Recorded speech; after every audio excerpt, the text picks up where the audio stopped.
Welcome to our channel. Today we how to transfer fonts into After Effects from Adobe Fonts. Beginner. Open Adobe After Effects on your computer. Navigate to the project where you want to use the new font. Go to your web browser and open the Adobe Fonts website. Sign in to your Adobe account if you haven't already. Use the search bar to find the font you want to use. Once you find the font, click on it to view its details. Activate the font by clicking the Activate Font button. A confirmation message will appear, indicating the font is now activated. Return to Adobe After Effects. Create or select a text layer in your project. Open the Character panel by going to Window, then Character.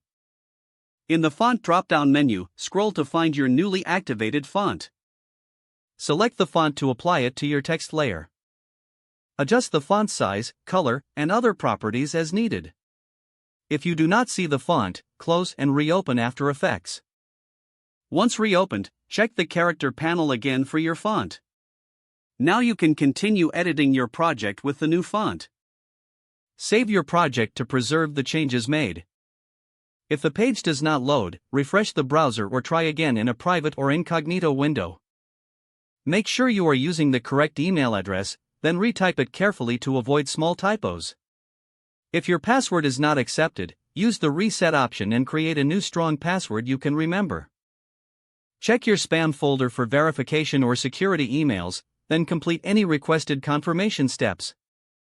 Enable two-factor authentication if available to improve account security and reduce unauthorized access risk.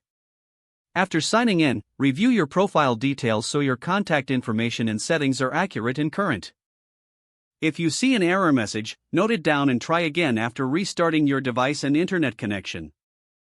Log out when you finish, especially on shared devices, to keep your account and payment information secure.